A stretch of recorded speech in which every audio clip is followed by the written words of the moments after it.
I don't like that either. All righty. I'm still trying to decide where I want to put my damn phone. See, and the belly's hanging up. I gotcha. That'll make the views go up, dude. Believe me, your fans will definitely stop by. I'll wear a crop top and we'll call it a day. Oh, dude. Okay. Then I'll get kicked off YouTube. Then that'll be my last episode. Oh my God, this is on YouTube? Hold on. Oh, you didn't know this was on? Nobody said anything about YouTube.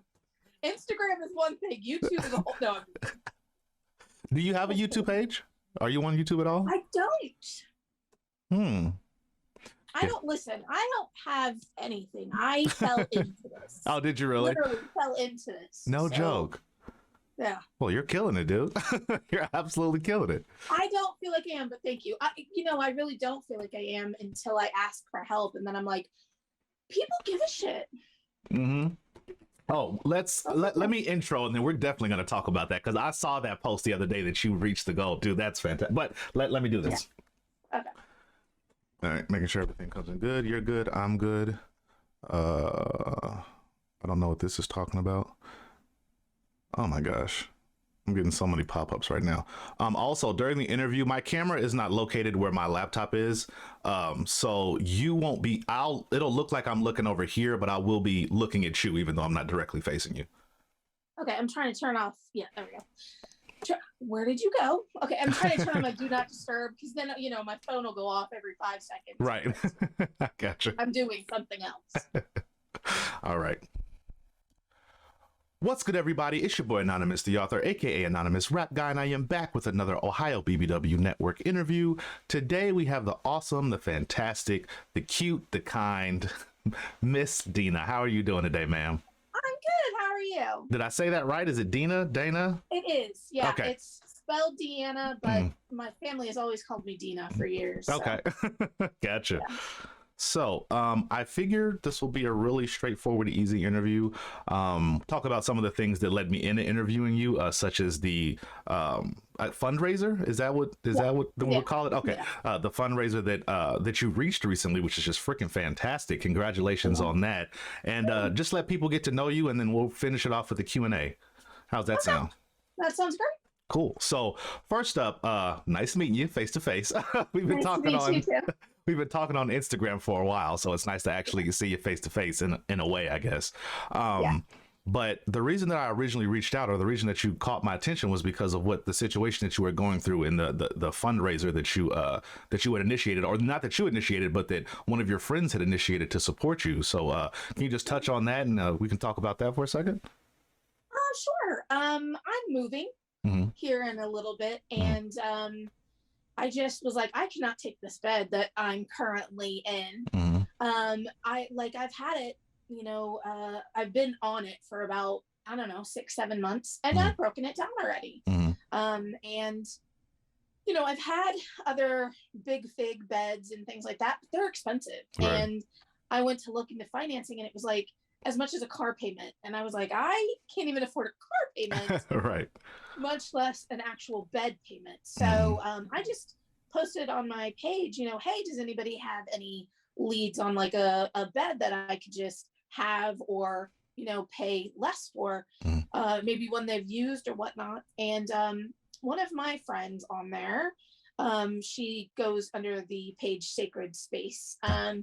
She had said, I do fundraisers. Why don't you, try doing, a fundraiser for this bed? And I'm like, but it's $3,000. Like, there's just no way. Like, but then I thought to myself, even if I got part of that, that's better than nothing. Exactly. So, she put it out there. I posted it. She reposted it for me and put like a thing so we could watch how much it raised. And I am floored at the amount of people that donated, and not even just donated, but I reached it in such I want to say like 4 days. Dude, like that. Yeah. There. Yeah. It was fast. And there were, because I have, I think 9,000 followers or something. And I was thinking to myself, if everyone gave $1, you know what I'm saying? But if we were, for me, I feel like it's give a penny, take a penny. If, you know, I have $1 or $5 that I can donate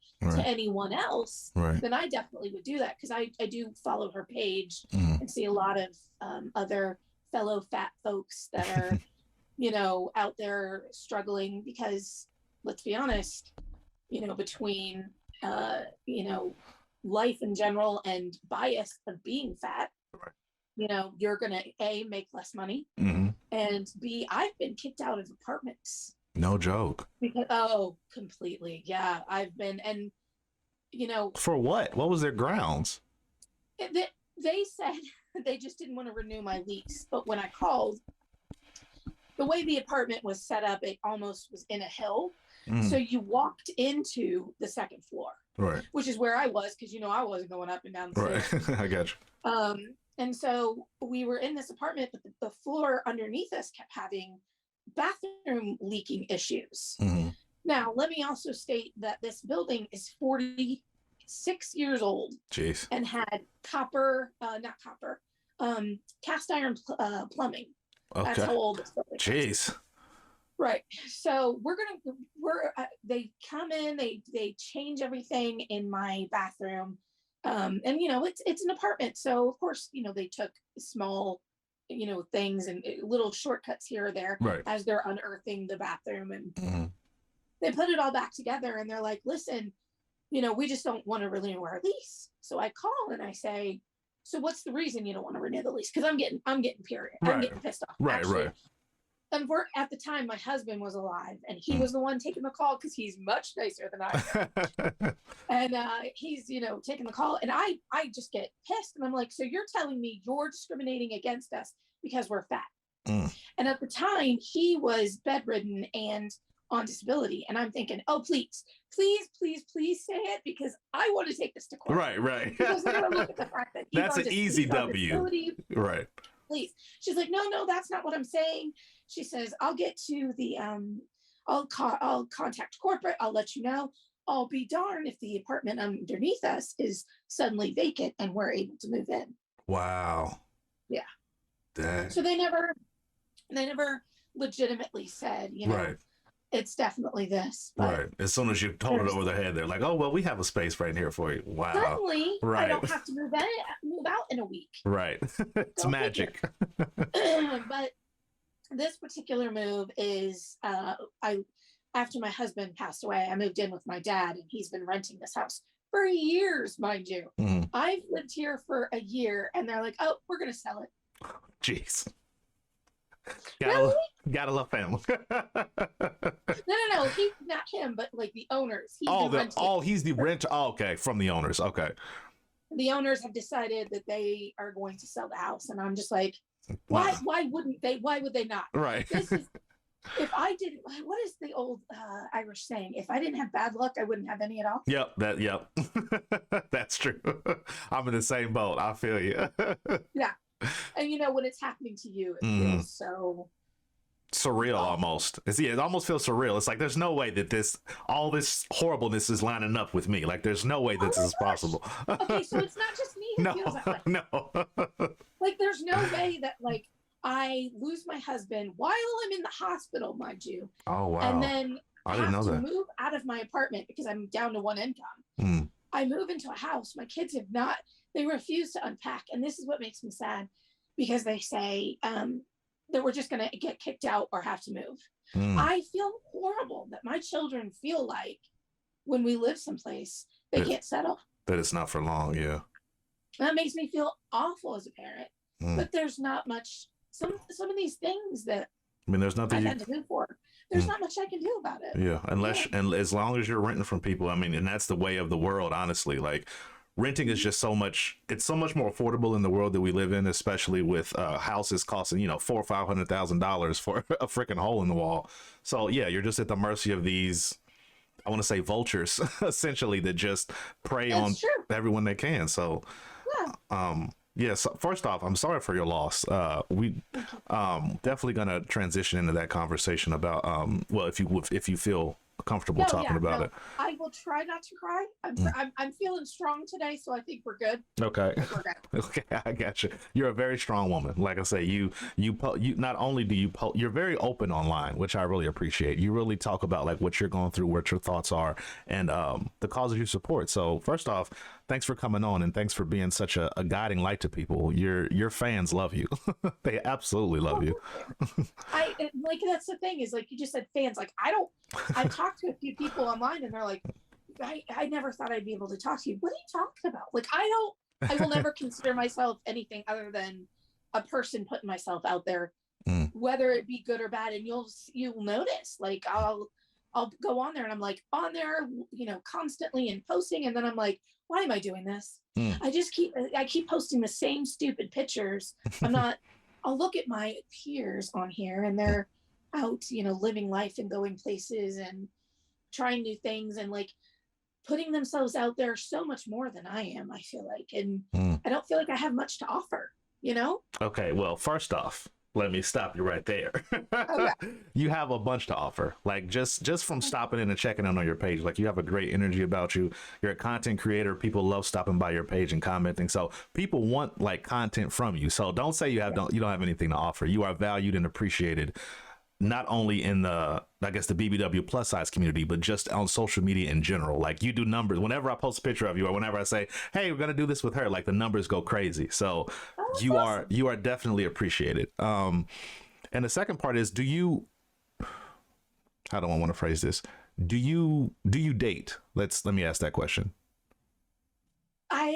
Yes, I'm going to say yes, but I was just telling somebody, like, I don't want to be in an open relationship, right? Right. But then the idea of having one person depend on me feels exhausting.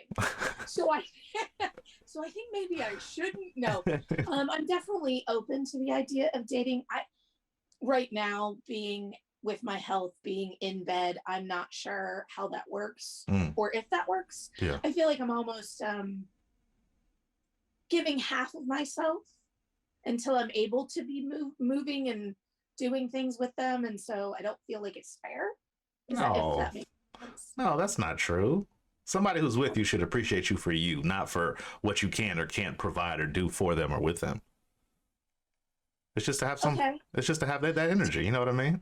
If that makes sense. If that makes sense. Yeah, that does make sense. I guess I'm, the people I do see are, family members and friends and whatnot. Good. And in my family and my immediate people, I've become the sad widow. Oh, really? And I don't want to be that, because, and it's not even that I try to do it. It's almost as if they can't imagine how painful it is. So therefore they don't come around. Really? It's almost like, I feel like it's almost more, and then I get a lot of, well, it's hard for us to see you in bed and not moving. And I get that, but why stay away? Right. Exactly. That just doesn't help me mentally, which is really what I've been struggling with, is between losing him and being stuck in bed and my lack of, I'm a people person. I have discovered this about myself. I like to pretend that I'm an introvert, and I think I am. I think I'd rather have a good group of people that I hang out with versus like, hordes of friends I don't really know. Right. A bunch of randoms. Yeah. Yeah. Like completely, like, but I'm, meeting new people. I'm open, and I like to talk, and I like to meet people. That's never, ever been a problem. And for some reason,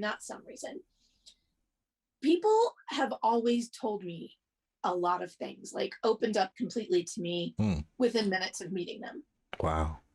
And I don't know if it's a fat auntie vibe, maybe, that I get, or just, I think fat people in general feel safest to other people when you're out and about. I've noticed, like I'm a person who sits in the corner and watches everybody, and somehow I end up getting a group of people who are like, okay, I'm exhausted. Yeah, like let's sit, let's talk, let's watch these people act. I gotcha. Like fools, So you think you have a magnetic personality just naturally?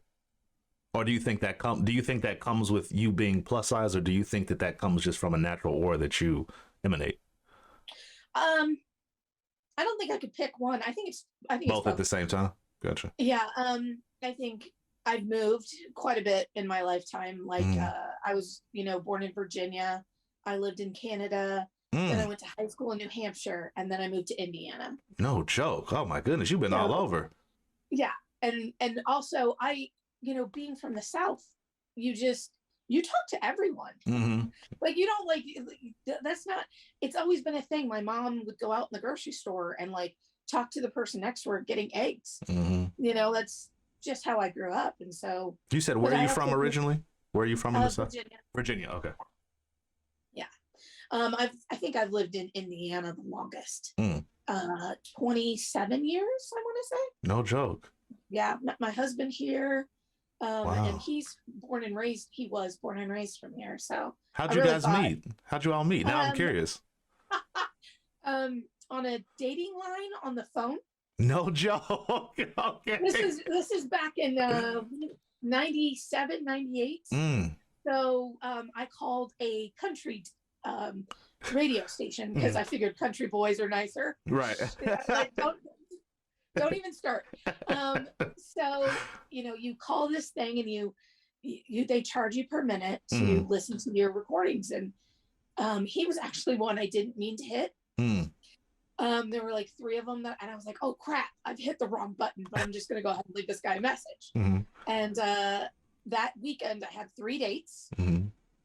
Now, mind you, I was a small fat at the time. And he was like, he leaned in for a kiss. And I mean, I just felt, it's cliche, but I thought I was going to pass out. Like it was just so much emotional feeling in that one little kiss, wow. And it was awkward because I was going in for a hug and he was going in for a kiss. And, and the funniest part is we got married on a radio show. No joke. Yeah. It was supposed to be Valentine's Day, which was on Saturday. So we got married on the 13th, Friday the 13th. No, you didn't. Yeah. And we were married for 23 years. His name wasn't Jason, was it? It wasn't Jason. Okay. I just trying to connect the dots. Wow. We were one of 48 other people there. So it literally went through. The guy was like, will you, Dina, Amy, Becky, whatever, take Chad, Billy, Bob, whatever, all these. And I mean, it was craziness. And I used to always think, oh, I want this huge wedding. I wouldn't have changed it for the world. Exactly. So I really wouldn't. Right. What did I just say? It's not about what you can or can't do. It's just about the moment of being with the person. It didn't matter if it was a huge, massive wedding. It's just 2 people in love, man. That's beautiful. And I think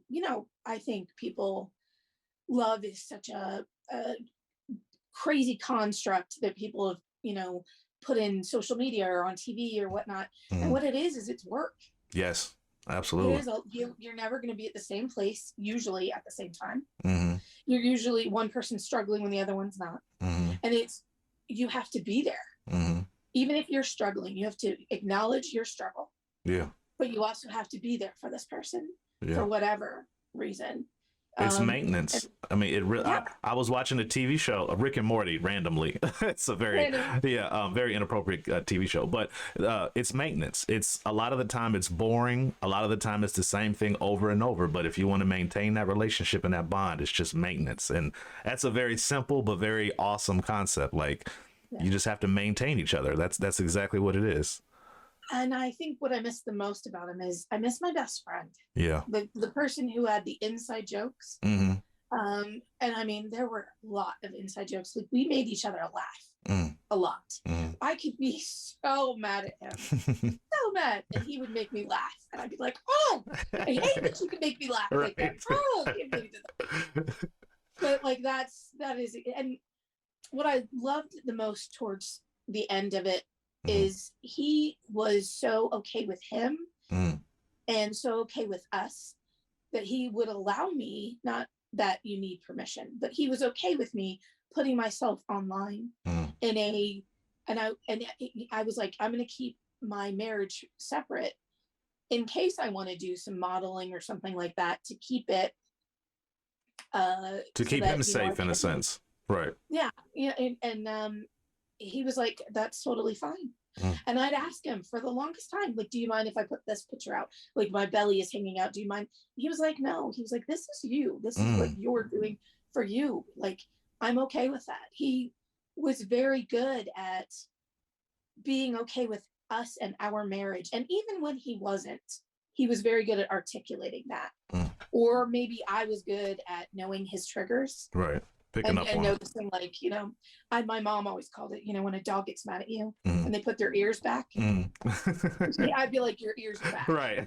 I like, gotcha. they're like, what's up? You could sense it. Okay, great. Right. Yeah. Yeah. That's familiarity. That's just knowing the look on somebody's face when you're like, all right, you're not good with this. I can tell. But I'm such a I'm a person, an empath. Yes. To everybody, honestly. And that I do think comes from being plus size.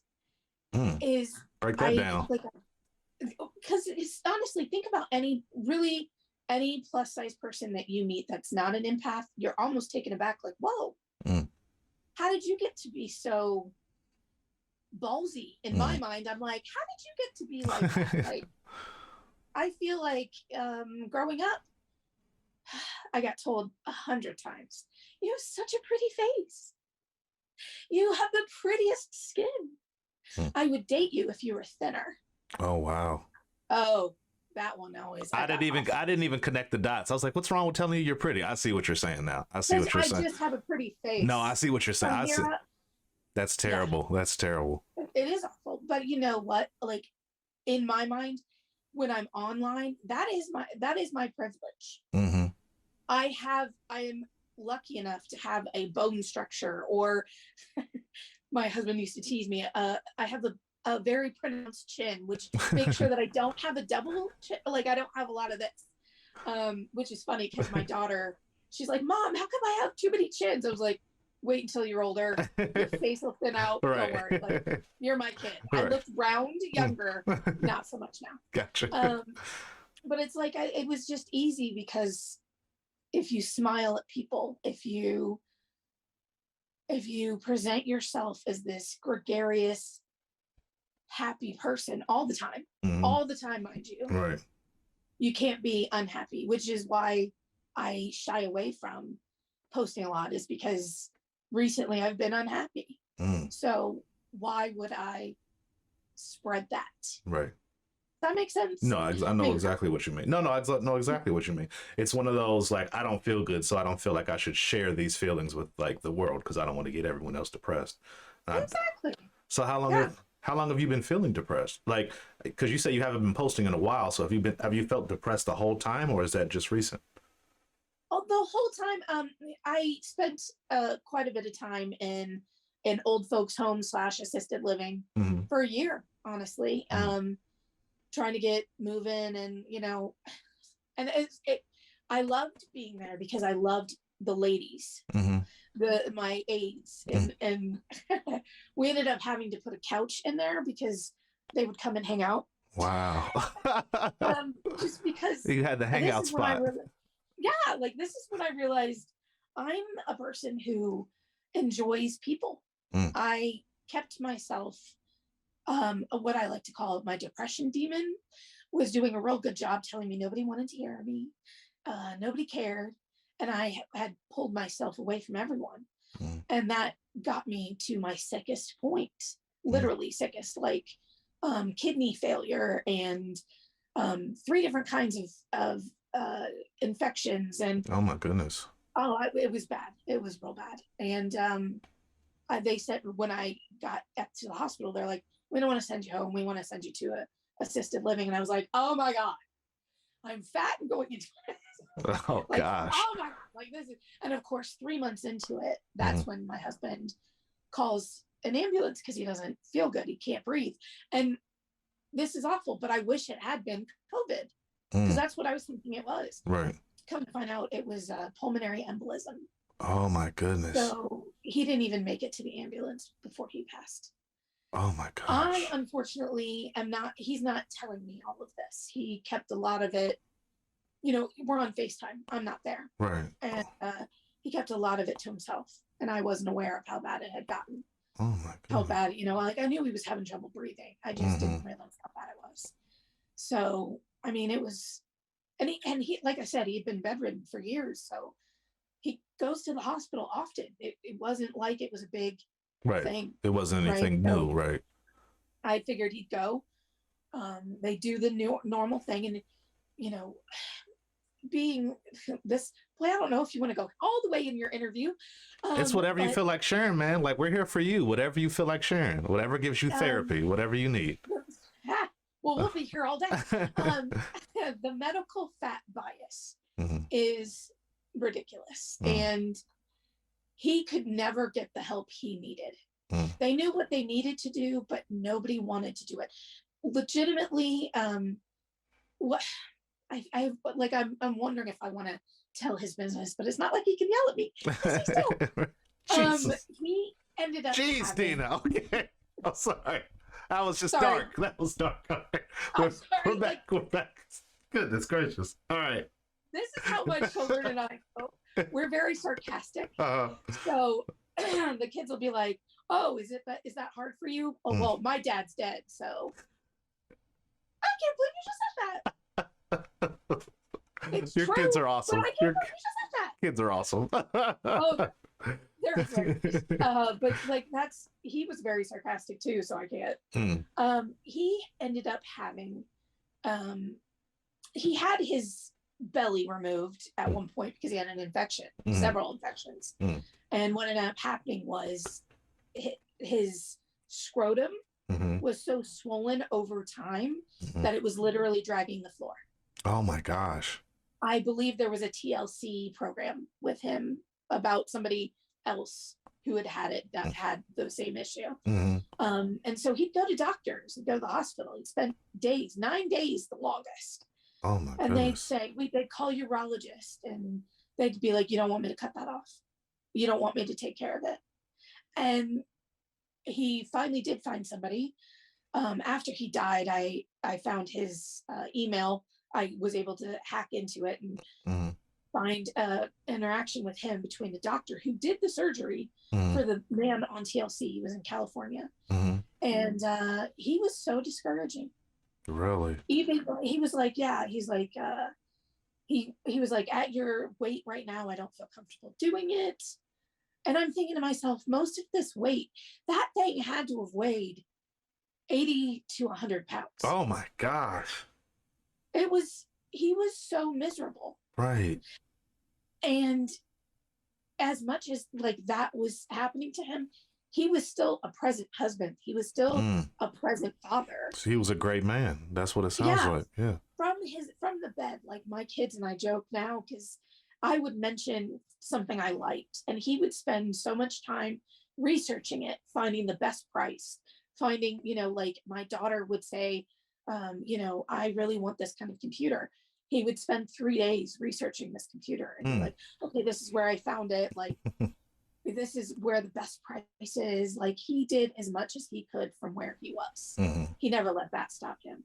So, I mean, I don't want to make it sound like he was awful and miserable because he was to an extent, but at the same time, you have to be who you are. He's still loved. Yeah. Yeah. Oh yeah. Yeah. And it frustrates me because he would still be here if people listened, if they did their jobs. Yeah. Yeah. If they took their chance, if they took, you didn't even give him an option to say, "No, don't do this." And when I say they don't want to do this, they didn't want to do it because when we can cut this out if you decide it's too much. When they're trying to cut something like that off, there's a chance that they could castrate him. So it's almost not even that he doesn't want to do it. They don't want to take that chance. Right. That's the messed up medical side of exactly. the US. I mean, it's all a numbers game. It's all of, can we do this without getting any negative repercussions, without getting sued, without getting, legal troubles, instead of let's help this person. Exactly. Which is exactly where I am. I don't have the same issue he does. Mine happens to be, he and I did a crazy diet, and I mean crazy diet, but I did end up losing like 90 pounds. And that's awesome. When you're, well, thanks. When your fat is up here, right, and you lose all that weight, it drops. So I'm also 48. So, and I'm pear-shaped, which is also a thing that denotes getting something called lipedema, which isn't just the fluid that swells, it's pockets of fat stuck to the inside wall of your skin. They literally, I could lose all the weight I want. It's never going to go away unless somebody removes it from me. Right. Now mine, most people get lymphedema, which is the fluid, and I do have that. That's hereditary. But they usually get it in their legs and their arms. Right. And as you can tell, even from here, it's all in my hips and my belly. So when I was at the assisted living, they measured me. I'm 9 foot around. Really? Yeah. Wow. Because we were trying to figure out a way. What's that? 96 inches? 108 inches? Yeah. So they literally were trying to figure out a way to compress the area to reduce the swelling. And the problem I'm having is there's no garments for the middle part of you. There's things that you can, sleeves you can put on your arms, right, and you can pull up things, pants for your legs, but there's nothing that is wide enough and goes from like literally my waist to my mid-thigh. Yeah. So they put they're white, like stretchy garments that you put on after you would have like a plastic surgery. But we have to put so many on, so I've got 3 of them on. Okay, not at this moment, but no, I know what you mean. Then at that moment, right? And then so they're not together. They're not like sewn together at all. Right. I've got 3 separate things on, and then you want me to move. So what happens? Oh, comes out, yeah. I literally feel like a busted can of biscuits. Oh my gosh. Because it's like, you know, and if it moves too much, you end up pinching this, or you end up with sores because you're compressing and it's not consistent compression. Right. And it's just coming home. It's extremely difficult. It takes 2 aides to do that, to put those on me. Yeah. Really? I have to like roll around on the bed, and they have to, one person pulls and the other person pulls the other way, and they push down. So to get my daughter, you know, who's my aide at this point, to do that, we've tried. It's a real struggle. It's a real hassle. Yeah. It's a real hassle. And so I've not been compressing at all, which when I call doctors and I'm like, I need this help, they're like, well, you need to get your compression under control, which I then ask, do you know anyone who has compression garments for this area of the body? No, you can contact. Right. Listen, passing you off. All the people. I keep getting the brush off everywhere I go. Right. And you know, or here in Indiana, I don't know about other states, I'm having trouble finding medical transport. I called a company here that provides bariatric medical transport 11 times. Damn. And they canceled on me 11 times. Oh my gosh. And it's like, it's right up until about 10 minutes before they're supposed to pick me up. Of course. So it's just, you know, getting to places is another issue I'm having, which but again, I need to compress all this, which encompasses pushing this belly down on my thigh and then trying to walk at the same time. It's like an oxymoron. Right. That doesn't even make any sense. Right. And I've contacted a bariatric surgeon in hopes that if I do the surgery, the other doctors that I need to take care of the rest of it would be more inclined, because they know I won't gain weight back. Right. Is the thought here. No, I got you. But even the bariatric surgeon needs me to show up to the appointment for 2 different appointments. And that was the 11 times. Really? 11 times. Damn. For bariatric surgery. Right. Damn. Never got there. That's cold-blooded, man. Are you in a Like, you don't have to tell me the city, but are you in a big, like a metropolitan big city? Or are you in a, oh, really? And they still, damn. And I mean, I watch these shows. I watch the, 600-pound Lives, and they've got these transports everywhere. But that's Texas. Right. That's not the same as here. I'm actually contemplating, I'm going to move to North Carolina. And in my head, I'm like, okay, well, I can get my stuff there. How do I get me there? Right. So I've called a company. I'm looking to get a quote to see if I can get someone to drive me there. But at worst case scenario, I'm going to have to shove myself in the back of my van and hopefully roll around back there for 10 hours. Oh my goodness. Yeah. So we'll see how that goes. I'll let you know when I'm in North Carolina how bad that was. Oh my God. I'm hoping that maybe I can, use something to calm myself down. I get you. 10 hours anywhere is rough, but yeah, especially on the road. Oh my gosh. Yeah. Well, hey man, how soon do you think you'll be moving there? I've got to be out of this house by June. Oh, no joke. I was gonna say, I'm trying to put all the vibes out there that you can stay where you are, at least find somewhere close that you don't have to go.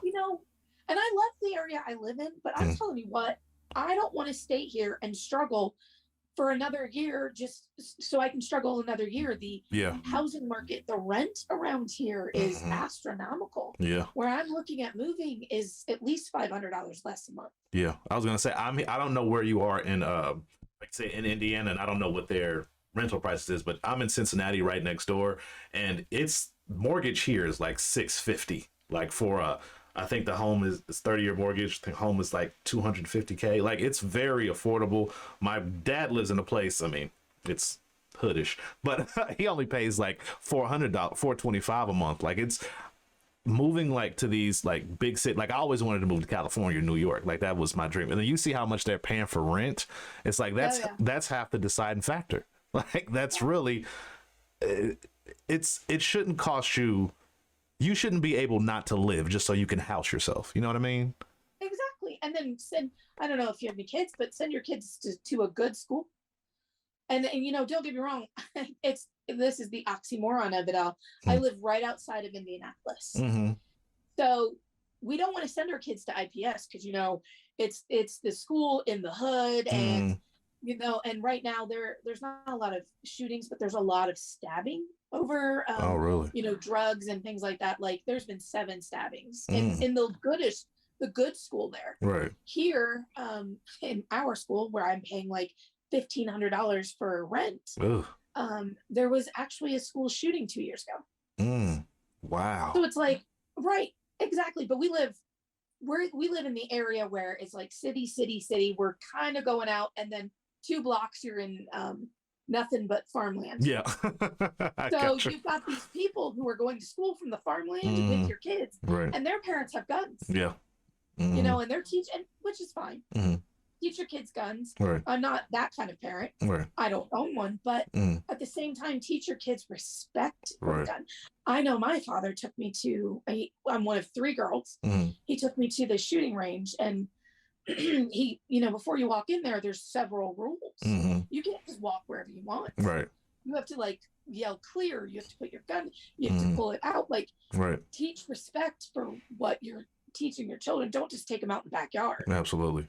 Like, you let them shoot wherever they want, because then you're giving them the idea to me that they can be anywhere with it. But he now he wasn't at the particular school, but it was his school. He was in elementary school, but they now they can carry their cell phones, but they cannot take their backpacks into class with them.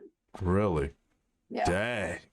Dang. So he doesn't even carry a backpack because he's like, it's annoying to. It's a hassle. To get all my books and make sure I make it to class. And so I guess he just goes to I guess they have lockers. Do they sell lockers in schools? They do have lockers, but he's too far.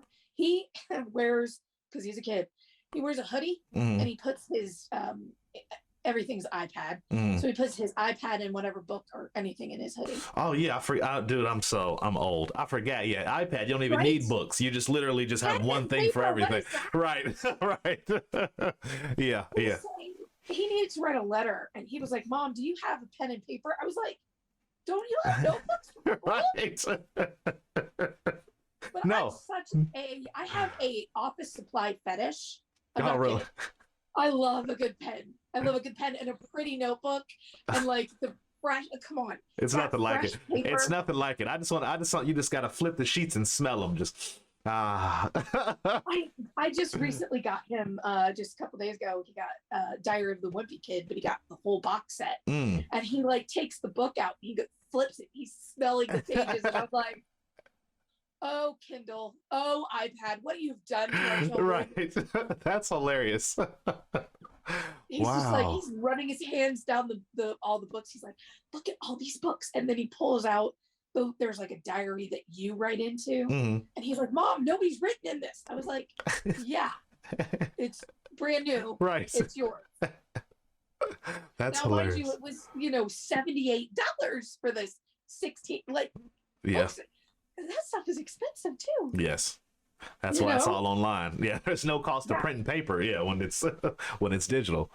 I mean, and the funniest part is I let him research, the book and everything. He's like, I found it. It's $33. All you got to do is click this link. I'll send it to you. You pay the. So I click the link. I send the money, and then a couple days goes by, and I'm like, I wonder if I didn't get any shipping. That's because it was a digital download. No joke. Yeah. That's hard to comprehend, that you don't actually get something that you, I mean, I do streaming, so it's the same thing, I guess, but that you don't actually get to touch what you buy. It's just so weird. Right. I'm definitely tactile. Like, that kid has been at the mailbox every day. Really? Like, where's my books? Where's my books? And I'm like, poor baby. Come to find out it was a digital download because Mommy didn't read. Right. Poor baby. Yeah, no. He'll live. Trust me. I mean, if that's your biggest problem in life, then I'm doing good. Right. Yeah. You're killing it then. Absolutely. Yeah. Sorry, I've totally taken over the whole interview. I apologize. Dude, I told you, they're here to see you. They're not here to look at my mug, okay? Everyone is here to look at you, believe me. Talk and share as much as you want. But I will say, that I think we should move on to the Q&A section. I think your fans wanna know some things about you, but I do really appreciate you for sharing, and thank you for being so open. You have shared a lot and definitely learned a lot about you. Like, yeah, you're awesome. Well, that's good. You're that's awesome. A good thing, I think. Yeah. Absolutely. I feel closer. Okay, good. As long as you're close. Right. As long as we just made best friends, I think we're good. Right. What was that movie? Step Brothers, yeah. Right. Yup. I love those guys. All right. Yeah. So, first question we have from LOLs 998 with a bunch of Z's. Will you ever consider modeling and having a site? I consider it often. It's the follow through. It's the, I don't know anything about like what website to go through. It's what kind of modeling do I want to do? How far do I want to take it? Because as we've just discussed, I have a teenage son. Right. So I can't imagine how mortifying it would be to be like, is this your mom? Right. That would break some, absolutely. And I've said that to him, and he says, well, Mom, if they have a picture of you, then they were looking. Right. Right. 100%. Like, but for him, it didn't for my daughter who's 22, but for him, I've done a very good job staying literally out of the school so that he doesn't get picked on for being a fat mom or having a fat mom. Do you think kids, how old is your son? He's 14. So what is that? 2008-ish? He's 8th grade. The way his birthday, the way his birthday goes, he's in 8th grade. Do they? I'm so out of the loop. Are kids still like? Because you see the hope, like, hey, kids are really overcoming and becoming more positive. Are they still like mean and bully each other? Like, are they still? God. Is that still? He has a genetic birth defect that outwardly you wouldn't know. It's all internal. And he wore a bracelet, a medical alert bracelet. Got picked on for it. Really? Yeah. Kids are stupid still. Okay, well, not much changes over the years, so it just no, they just have more to pick on. Yeah, that sounds about right. That sounds about right. Oh my goodness. So, well, you sound like you're very open with your son. You were saying that you talk about your modeling and considering doing that. You know, you were asking if I was dating, and the few conversations I've had, like, I'm on the phone with someone and my kids come in and they're like, you really let them talk to you that way? Or you really just said that in front of your kids? Yeah. I mean, I've always been open and honest, probably to a fault with my kids. How do you not, like, first of all, you know, as a parent, you being open and honest about your sexuality is going to affect their sexuality. Absolutely. And I don't think parents think about this, but I want my children to have an active, healthy sex life as an adult. Right. So I'm not going to hide that I find their father attractive when he was alive, or that I am a sexual being now that I'm oh God, single. I'm single. God, yeah, it's been so many years since I've been able to say that. So I'm open to with them about this kind of thing. Like I did the thing where I hid my Instagram and things, but they're gonna see me. Right. Somebody's gonna find me. I find it flabbergasting to see that there's like a Reddit page where they post pictures of the things that you have a dedicated Reddit page? Dude, like I say, you're popular, man. You are a freaking celebrity, dude. I don't get it. I really don't get it. Like, you know, Kelly Belly, Ohio. I get it. She is gorgeous. She is smart. She is open. She is articulate about her fight for equality for the plus size person and the larger bodies and how they travel. And I get it. She's got a lot to. I don't get it. For me, I don't feel like I have a lot to say. But when, you know, things like the bed comes along, I realize people are paying attention. And I don't want to make it seem like this is easy or listen, people are going to be fat, right? Right down to even my daughter is my size. But there is a struggle. And if you're going to do it. My mom always used to say this. If you're going to be big, but be clean, be the opposite of what people immediately think of you. Right. Absolutely. They immediately think you're going to be sad. They immediately think you're going to stink. They immediately think you're lazy. And I'm struggling with that because I am stuck in a bed right now. And you know, the modeling question, who wants to see a person stuck in bed? It's the same picture, same backgrounds all the time. Like, there's not going to be anything new. Right. So I don't see a value in modeling for me. Really? I don't. Can I interject? Yeah. Yes, please. There are, I'm trying to remain objective, just trying to be, people who want to support you.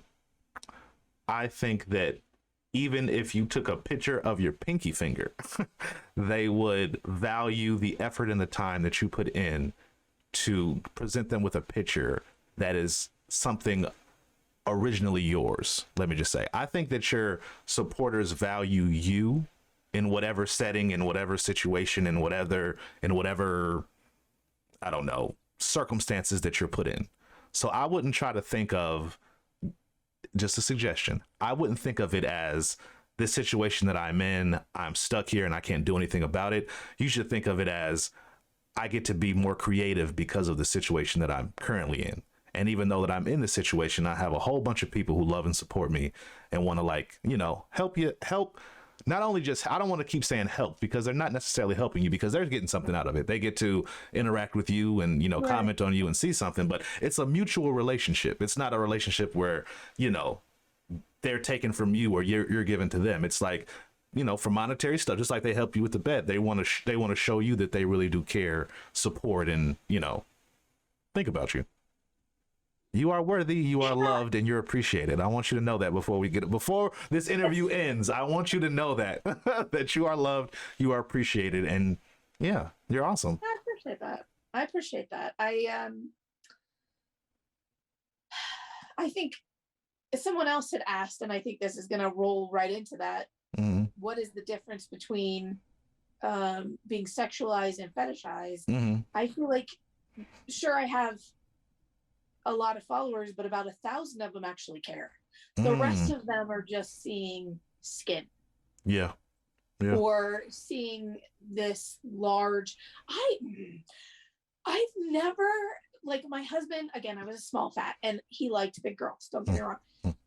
And I always felt attractive to him. He never made me feel unattractive as I got bigger. But it was not ever about me being big. So to have somebody choose me based on the fact that I am big, I'm struggling with. I don't know how that fits into how I want to be attractive. Oh, that's deep. That's deep. I'm not sure if I want, because sure, you like me the way I am, and I appreciate that, and whatever. But what if I decide that I need to do this for me? I need to do a weight loss surgery for me, mind you, not for. But what if I clearly have some medical issues I need to take care of? How is this going to affect our relationship? I don't want it to be. You have to have this big ass. Don't lose your belly. Don't lose, because that's just not. That's not feasible. It's got to be healthy. It's got to be healthy. It's got to be a healthy relationship. Right. Yeah. No, I feel you. I almost feel like, what's the point in, I feel like I'm waiting to have a relationship until I'm physically better. And for me, that I struggle because it could be years. Right. And I don't know if I want to be alone that long. However, I don't know if I have a lot of I don't knows. This whole thing is going to be together, doesn't it? Hey, sometimes you got to figure it out on the journey, man. I feel where you're coming from. I guess I feel like I want, I don't know. And then this person, like, let me go ahead and model and then expect this person to be okay with it. Right. Or, let's go ahead and make it a fetish modeling where I am showing my ass or I am showing my boobs or whatever. Are they going to be involved? Are they going to be in it? Are they going to, that's putting another layer on top of just trying to find somebody I can stand long enough. Right. So who's just as weird as I am. So let's put a, this isn't really a question, but now I'm curious. Let's say you have your perfect ideal relationship. Oh, no. What would that look like to you? What form would that come in? Would it be somebody that wants to support your modeling, or would you just want to be, hey, I just want to be a stay-at-home mom, or hey, I just want somebody that loves me unconditionally? I did the stay-at-home mom. Did you? Okay. Yeah, I stayed at home with the kids until my youngest got into elementary school, and then I went back to work. Because old-fashioned as it is, I feel like moms should be moms. I had a stay-at-home mom, Now, having said that, the society in general doesn't allow us to do that because you need to have two incomes, really. Right, absolutely. To do anything. Especially in 2022, absolutely. Right, and then look at me. I don't own a house. I don't, he's gone and I'm kind of screwed. So, but at the same time, what does my ideal relationship look like? I need to laugh. Like, they need to have a sense of humor. I need them to be okay with me and our relationship. Okay. To let whatever I need to do not affect the fact that our foundation is strong. Right. Does that, like, I look at 2022 is all about polyamory and whatnot. And it's like, I don't think anybody focuses when they talk about it on the foundation of their relationship. Like your base relationship, that you have to be strong. Like you have to know where you stand with each other 100% before you can And that takes a lot of work. Again, like marriage is relationships, a lot of work, worth it work. Don't get me wrong. Like when it is good, it is so good. Like when you can laugh and have those, like those are the memories. It's not things I own of his, it's the memories. It's Sunday mornings, he's in bed, I'm in bed, the kids come, they bring scones and hot tea. Sounds very British of us. Right, I hear you. Pip pip, I got you. yeah. I used to think my mom was British because she was, an English major, so she made sure ain't was not a word. Let me tell you, when it became a word, I was like, ain't isn't it in the dictionary? Right. But anyway, we would get together and laugh and joke around and enjoy each other. That's the thing. I want somebody who enjoys me and enjoys our relationship, but it realizes that what I do outside of it, whether it be modeling or whatnot, has nothing to do with me and them. Right. That is strong. Yeah. Now, can that happen again? Do I get that twice? Do you get that twice? I had that. Do I get it again? I'm also old. I'm Oh, stop it. Stop it. I'll listen to you, but stop it with that. I don't want to hear that, okay? You are 48. I'm 48 and I am a widow. What says old? I got to give you the face on that one, Dina. I'm sorry. I can't. I don't want to hear it. Stop it. People getting married in their 60s and their 70s. Stop it. I don't want to hear that. That's true. And they're having kids. I'm not the one for that. Right. I am done. I am no. You're out of here. I'm okay with blended family. I am okay with that. But I am not, changing the diapers and doing that. Oh, but just one thing. Could you put your shirt came up just a little bit? I can see your belly button. Oh, I don't mind, but I didn't know. I know you had said something at the beginning. Just wanted to give you a heads up. We'll do this button. Gotcha. Cool. There we go. That's gotcha. Okay. Okay, that was. Did I even answer that question? Yes and no. I mean, the question, the overall question was, what was your ideal relationship? And you said somebody that can make you laugh, somebody you want to be around, somebody that doesn't let the outside affect the inside. So in a sense, yeah, you did. Okay. All right. And the modeling, yes, I've thought about it. So it also sounds like a lot of work. Yeah. I did attempt Big Cuties a few years ago and sent in several, you had to have a theme and you had to have 70 to 80 pictures. And oh, geez. Okay.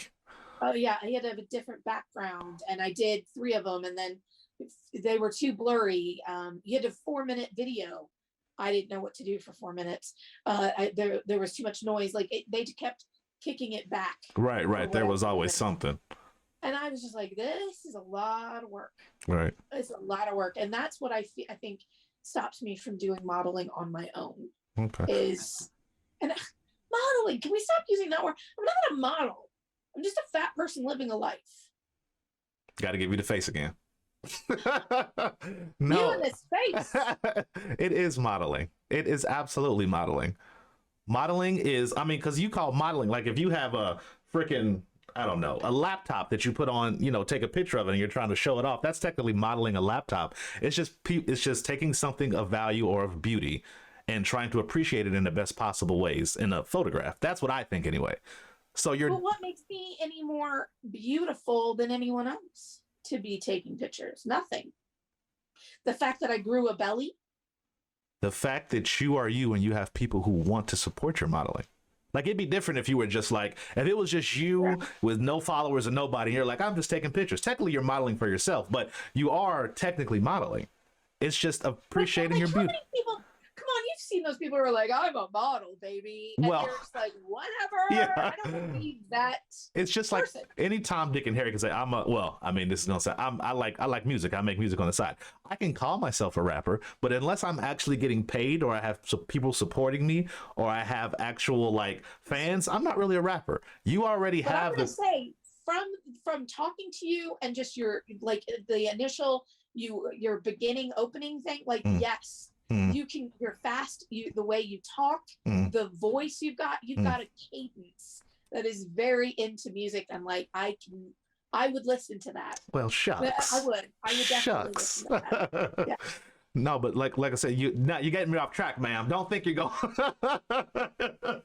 You're not gonna talk your way out of this. You're gonna get this talking to. No, you have people who support you, and you are like, modeling is easy in this day and age because everybody has a camera, but that doesn't take away from the effort you putting on your makeup. You told me earlier, you were like, I'm gonna say it. You were like, you put on a bra for the interview. Hey, that's effort, man. That's something that you put forth. Like, and I'm good at that. Makeup, I get. Because it's shadows and lights, and I've done makeup on other people, weddings, and I enjoy doing makeup on other people. Yes, awesome. It's a hobby. I learned it from YouTube. Okay. But it's definitely something that I enjoy. I feel like you can change your whole face if you wanted to. Yeah, it's magical. You know how guys are like, women are catfishing us. That's not the kind of makeup I like to do. Right. I like to take what you enjoy about yourself and enhance it. Enhance the beauty. Instead of changing exactly, sure, you might not like your nose, so I'll make it look thinner, but you like your eyes. Right. So we're going to make sure we're going to play up your eyes. However, with the color wheel of like, you have blue eyes, you want to use like reddish, goldish, eyeshadow to make your eyes pop. There's certain techniques. Yeah. Well, I just don't find it being me. I don't see me being. Don't get me wrong. I can take a snapshot. I just don't. I don't see myself being that person. But that's behind the scenes. I watch a lot of interviews with like famous celebrities, author, like all of that stuff, and that is exactly how their story starts. I wrote a book. I didn't think anybody would read it. I didn't think anybody cared. And then I just released it. Then all of a sudden, sold 5 million copies, and I'm a millionaire. Like, sometimes it's not about what you feel. It's about how it's received and how it's appreciated. And let me tell you, people really just scrolling through your like Facebook, and I mean not Facebook. Jeez, I'm old. Going through your Instagram. Was it MySpace? Was it all my MySpace? Right. Sorry. Going through your Yahoo Messenger, yeah. I believe you're younger than me, sir. So if I can't be old, then neither can you. Well, no, you look younger than I do. Okay, I got the grandpa face, but no, we're not gonna go there, man. You're not gonna be off track. I forget what I was. First of all, that's just skincare. It's good skincare. True. If you want to know, let me know. Gotcha. Because it's cheap. I can get you on the good skincare. Stay moisturized. That's what it is. It really is. It really is. It's just about, like, your wrinkles are more pronounced when they're not juicy. Yep. Yeah. Absolutely. There's an inappropriate joke about that, but what I was saying was we need to right. We need to talk when this is over, or at whatever, about like different opportunities, because you're very energetic. You have a great energy about you, and if you don't want to do modeling, there's 1,000,001 other things that you could do that I'm hearing like you could do. People have whole entire empires built on just doing makeup. You know what I mean? Like I can't think of the guy's name. He's a gay guy that does YouTube tutorial. Yes, that's him. Absolutely. And that's all he started as. He millions of views just doing his own makeup and showing off like, hey, you can do this like this, you can do that like that. Like, dude, he is gorgeous. Yeah. And see, for me, it's not even that. Like, it's just you and I talking. But if my daughter was here, the dynamics between my daughter and I, and like, that's like a podcast or something like that. She and I definitely carry on a conversation for hours. Absolutely. Yeah. Dude, it would be a little bit crazy, a little bit out there, but at the same time, I think we could definitely. We need to talk, because I have a bunch of resources that I definitely want to let you know about, like what I host my podcast through, how I'm all on these different places and YouTubes and all that other stuff. Like, dude, you could do it no problem. You could absolutely do it no problem. Just sitting here in a t-shirt hanging out, like, dude, I have a blunt right behind me. Like, as soon as we get off here, I'm smoking it up. But that's what I should have done before the interview. It would have been a totally different interview. Oh, I was doing that while, like, literally, when I was off screen, I was like, all right. Right. But yeah, dude, you as much as support and as much love that you're getting right now, like, you can do whatever you put your mind towards. So it doesn't have to be modeling like the question was, but sky's the limit for you. People love you. I just don't. I guess I don't get it. But it's not for me to get. Right. That's what I'm saying. You're getting it. Yes. So we're gonna move on to the next question. I stayed on that one a little too long. Sorry, guys. The next question is the same thing. Mark Zichlin, well, I'll just skip over that. I hope you will consider modeling. That's not really a question. Question from Taryn Nerriman. How much do you currently weigh? And if you don't want to answer that question, we can skip over that. No, that's fine.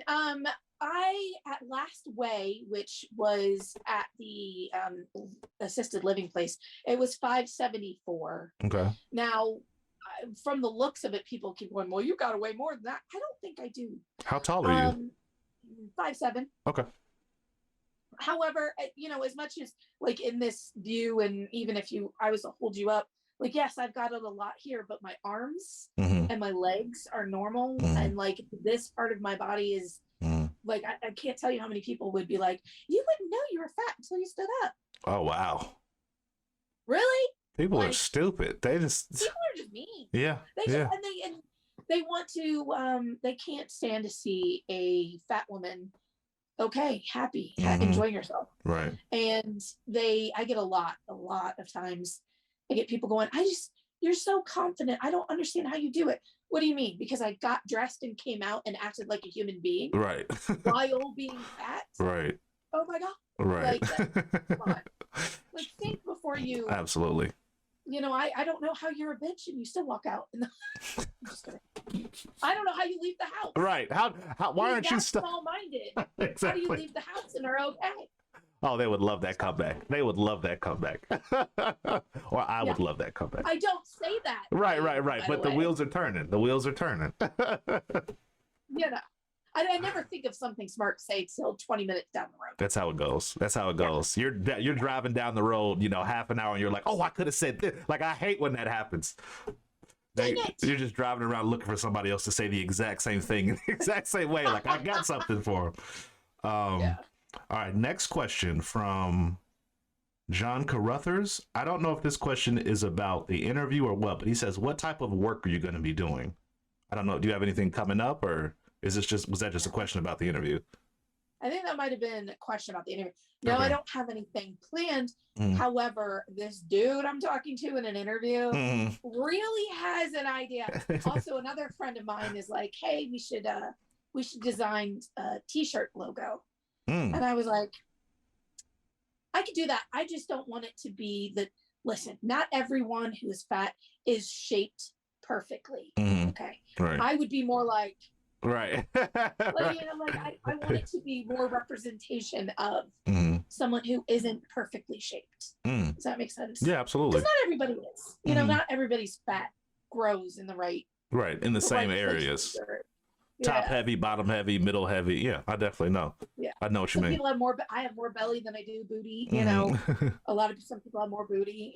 No, from the male perspective, I have more stomach than I have ass. It's very infuriating. But the pants never fit. Pants never fit right. Because I do too.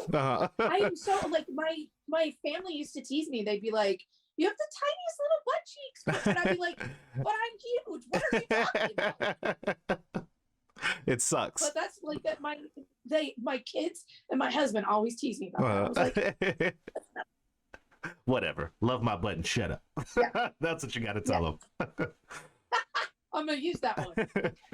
So we have a question from Search Ram Serve. Sorry if I'm not pronouncing that right. Who is your favorite hero and your favorite villain? Oh, that's a good one. I know people would expect me to say Ursula, because she's the fat villain. Oh, stop it. I'm going to go with why can't I think of his name? Thor's brother, Loki. Yeah. Is it Loki? Yeah. Favorite villain? He's my favorite villain. Did you watch Loki? Definitely. Oh yeah. Okay. I watched the show. Yeah, I watched the movies. I'm a little bit of a nerd. Same. I love to watch Star Wars and all of the Marvel movies. And my favorite hero. Let me really think about this for a second. While you're thinking about that, that's funny that you say that. I am a super nerd. I'm not a little nerd. You said you're a little nerd, dude. I'm a super massive nerd. But I never got into Star Wars. That was one of those franchises. I tried to watch a couple of them, and I could not get into it. I watched the originals, and I watched the I don't know, flash forwards, with the Anakin that everybody hates. Like I just couldn't get into it. Like I was like, all right, I'm gonna engage, and I was like, I couldn't get there. I think from my perspective, it was more of a love story, and I think people lose track of that because there is such a love and such a sorrow in that she loved him so much that she literally died because he was going to the dark side. Right. Dang. And that literally killed her. That's how I saw it, is because it's so just a romantic love story that shouldn't have happened and made no sense. Dang. I guess. That's and deep. then, right. And then the old 70s ones where you have Leia, and of course I loved Solo, Han Solo. Like he was such an ass, and I loved that about him. Loved every second, huh? Every second of it, like just the sarcasm that he had. Like I watched it recently. I liked it, but I find myself liking it more while my son's watching it. Watching him watch it is actually really fun. There's nothing like it. It's the weirdest sensation of watching someone else enjoy what you've already enjoyed. Oh, it just gives you butterflies. Yeah, it's the greatest feeling. I'm trying to do a good job in showing him older movies, and I hope he never watches this. He's gonna be mad at me for saying this. I had him watch Fried Green Tomatoes. No. The other day. No. Yes, and he was like, "Mom," he was at the end of it. Like he's just, "Mom, did that really happen? Is that really how they?" I was like, "Yes." Back in the 40s and 50s, if you were Black, you weren't eating in the restaurant. Yes. But it was a big deal for them to be serving you in the backyard. Yeah, it was a big damn deal. It's amazing. It is truly amazing. Like you said, your son was born in 2004. 2007. 2007, and that was based. Yeah, that's not even an entire person's lifespan from the time that came out. Damn. Because it goes back to, they're talking about it in the 80s, I believe, the 80s or 90s, but they're even going back to where Iggy and them were having the restaurant in the 40s and 50s. Right. And although he understands and is really into like World War II and things, right. Until he saw that, right. he didn't see the Ku Klux Klan presented in a movie, because we don't talk about that. So he didn't see them like literally suited up, right, coming into the restaurant, causing, and the whole thing wasn't really necessarily just because of racism. It was men exerting their power over these women, right? And then he goes at the end. My heart was like, yes, that's my boy. At the end, he was like, "Mom, were they together?" And I was like, yes. See, there's always this lesbian undertone in this movie. Right. And they were doing what they were supposed to be doing. Married, have your children, Like, how old was he when he showed him this? That was just this year, just 14. Damn. I know, I was like, dude, that's my boy. What, dude, you are. Shouts out to you, dude. The same time, he's such a dude. He gets so angry over the littlest thing. And my husband was a yeller. He always had a boisterous voice. And so my son screams, and I'm like, "Who are you yelling at?" It's a sweatshirt. Calm down. Right. So he does, and or he'll be in there playing Xbox, and I'm just like, "Why are you screaming, dude? He's like, he can be such a dude." But at the same I take personal offense to that, the Xbox portion. But yeah. Why are you? Yeah. Yeah, absolutely, absolutely. But no, I feel you. I actually got him for Christmas a Nintendo 64. No, dude, that was my second baby. First was the Sega Genesis, but Nintendo 64. Dude, did you ever play Legend of Zelda Ocarina? That was my first game. That was my first RPG. Like, oh, you find a sword and then you go here. Like, oh my gosh. Exactly. Oh, those were the days. Oh yeah. I got him GoldenEye 007. Oh my god. Don't get me wrong, that stuff was not cheap, but it was so worth it. Oh yes, because they're retro now. Yeah, they're probably charging an arm and a leg for them. Actually, I found a friend, or I had a friend online, and that he was redoing them. So I think he gave me a deal. I don't know. It doesn't matter. I just wanted him to have something that wasn't attached to the internet. Yes. And our internet went down. And he was like, oh, what are we going to do? I was like, well, you know, we read books for a little while and whatnot. Because I don't have any cable. I use all streaming services. Of course. He was like, oh, Mom, I can just plug in the 64. I was like, yeah. And I paid extra to get the green controller that's like see-through. Do you remember back in the day? Yes, where you can see all the buttons and yes, all the wiring. God, we were watching something and they had a phone that was like see-through. I was like, yeah, that was the jam. Yeah, that was not 90s and 2000. We wanted to know the circuitry, wanted to know what was going on inside of stuff. Everything was see-through or clear. That's exactly how we got through. Which is, I guess, the same thing. I'm thinking of Pepsi Clear. That's what came to my head when I said that. Oh my God, Pepsi Clear. Yes. I forgot about that. Or like Coke 2. Oh, yeah. No. Some of the things that they invented during the time period, while it is retro and fun to remember, was absolutely horrible at the time. Absolutely. And then, as you're saying this, I'm looking around, and what's absolutely funny is, you know, again, I'm single, so I have this sherbet-colored room, and I have the stars, right, which I always wanted as a kid, but above me are these iridescent stars, also. Always wanted as a kid, and this cow. I don't know if you can see it. I see you brought it to you, yeah. This cow, like, so this room, the 13-year-old me is thriving. It's just and I don't have to have it like neutral because I'm living with my husband in the room. Right. Like, totally girly. So, I don't know if again, relationship-wise, do I really want to change that? Right. That's awesome. Or are they just gonna live in a girly room? Hey, they're gonna have to accept it, man. They're gonna have to roll with the punches. Yeah. I like how you think. So moving on to the next question here, we have, you already answered this question from Auspicious Katie. That was a question about fetishizing you and attracted to, sexualizing you. Yes. Yeah, because I was like, that is a very that's a good question. That's a deep question. What is the best? Is there a difference though? I think so. I think being fetishized and sexualized are being sexualized is having someone appreciate. I think, well, I guess I could look up the definition, but to me personally, because it's my podcast, I think that being sexualized is somebody who just appreciates your sexuality. Like, hey, I love your energy, or the way what you're bringing to, not physically, but just who you are. Being, oh man, I could give her the D in some circles. Or being fetishized is one specific particular aspect of who you are as a person. Like, hey, somebody saying, I really want to, she's a cool lady, I wouldn't mind having sex with her. Or, man, she's got really sexy feet, I really want to do A, B, and C. Like, you know what I mean? Like, it's a specific part of that person. They don't care about the person at all. It's just specifically that portion that they're attracted to, if that makes sense. But I guess you could be sexualized. And I guess I feel like that's how people are going to be about my belly and my size. Hold on. Come in. Oh.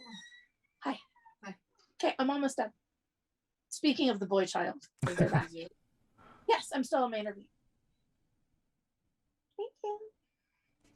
I'm almost done. Okay, hurry up. That's what it looks like. Curious. Oh my God. Looks like a YouTuber. Yeah, he looks like a YouTuber because he is. Yes. Okay. Yes. I finally fit the part. Yeah.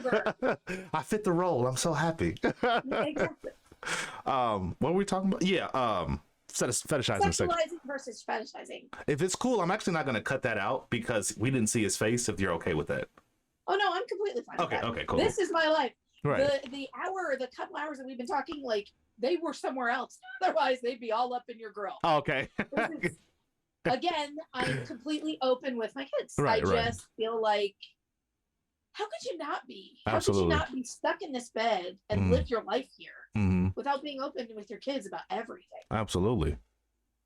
Like, and they're also little humans, and as much as there are some things where I'm like, I'm not going to tell them, or I try to keep it. They find out anyway. Right.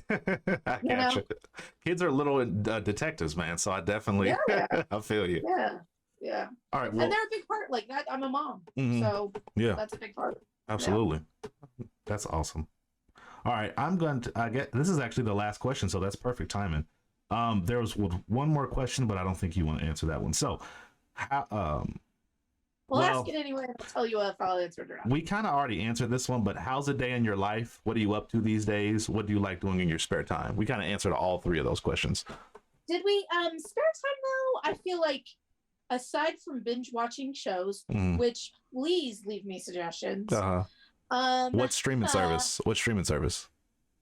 Everything. I've got everything. I've got Hulu, YouTube, Netflix. Disney, Netflix, okay.